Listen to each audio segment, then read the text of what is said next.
Mr. Byron?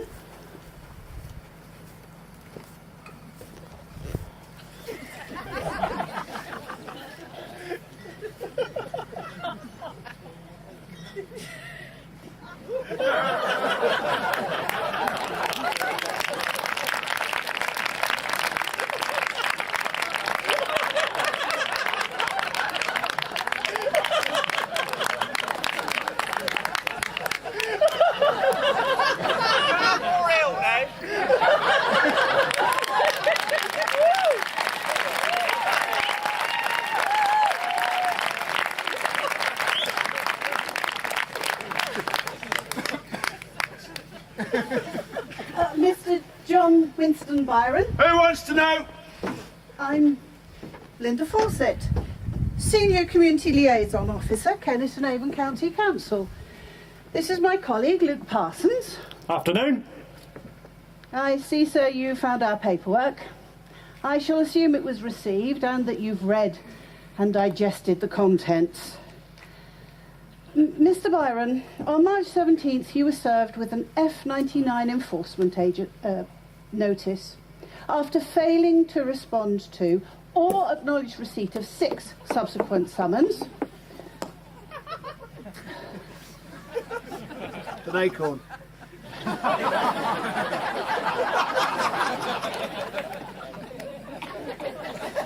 This morning, you were granted an optional grace period of 8 hours to submit to the enforcement notice and quit this site, or you will be forcibly evicted. Tell me, Mrs. Fawcett, have we met before?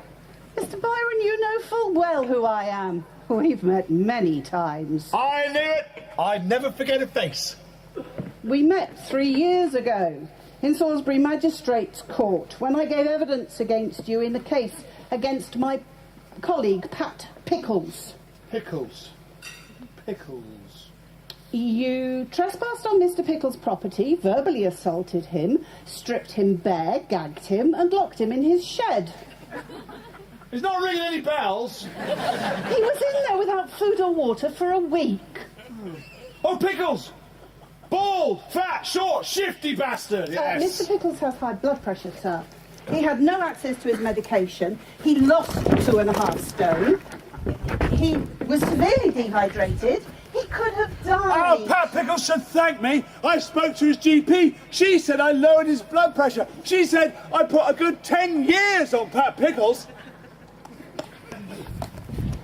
And then 6 months ago, you attacked my colleague, Peter Hans, in the foyer of Salisbury Arts Centre during the interval of Jack and the Beanstalk.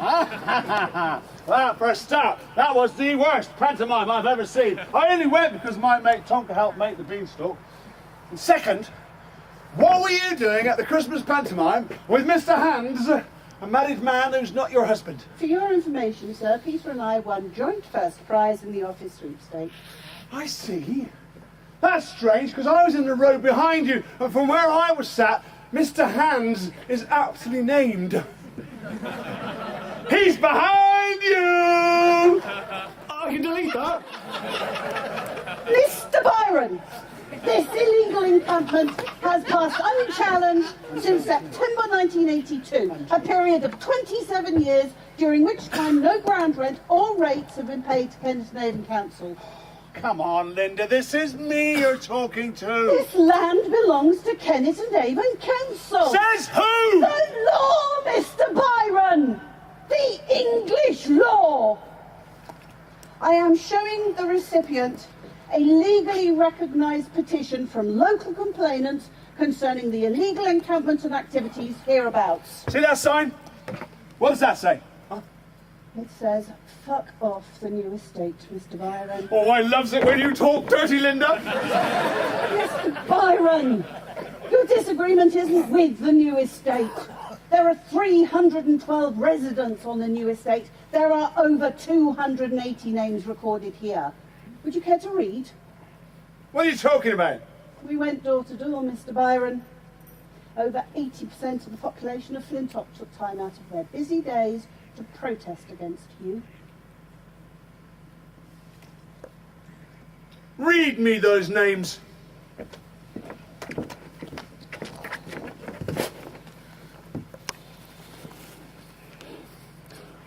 Francis Morgan, Donald Morgan, Oh yeah, John Morgan. John Morgan thinks I did him out of a painting 2 years back over in Orr.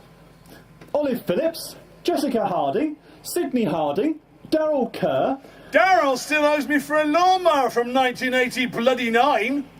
Percy Lyle, Oh, now, President, look, Percy Lyle is the landlord of the Moonrakers. We've had disagreements for years, but it's all sorted out now.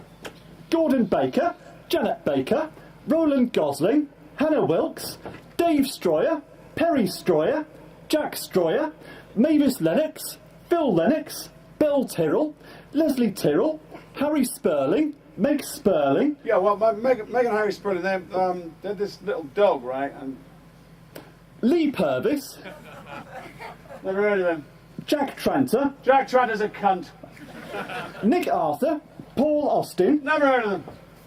Mark Tominey, Mary Tominey, Harry Fields, Gladys Fields, Jason Kettle, Lily Kettle, Marcus Kettle, Paul Kettle, Laura Butcher, Gary Forbes, John Metcalf, Jeremy Applegate, Lydia Applegate, Danny Anstey, Rebecca Anstey, Peter Andrews, John Allen, Jennifer Noble, Melanie Ramsbotty, Tom Bloom, Heather Bloom, Kim Angel, All right, stop. Christopher Angel, Mick Winterslow, Kate Barley, Jonathan Barley, Tim Barley, Jane Barley, Wendy Coleman, Walter I Coleman, said stop, enough. Look on the map. This is Rooster's Wood. I'm Rooster Byron. You are a drug dealer, Mr. Byron. You deal drugs to minors. We have sworn statements. The South Wiltshire Police have compiled a dossier of evidence which they will present in the event of any further resistance. Right now, there's a bulldozer parked on Uphaven Road. Tomorrow, it will be joined by 24 constables.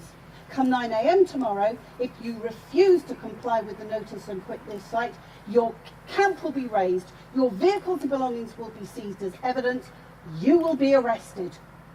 It's over, Mr. Byron. We have you.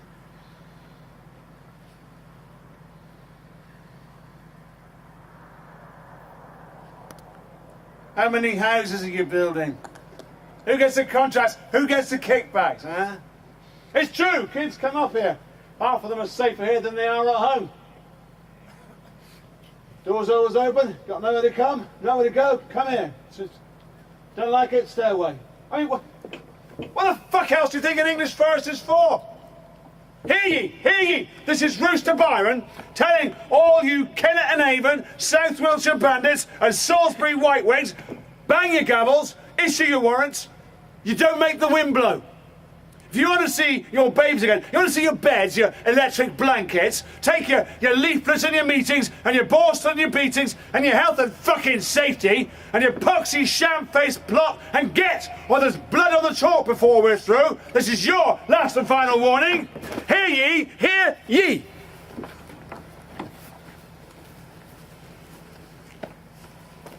You have until 9 a.m., Mr. Byron. Good day.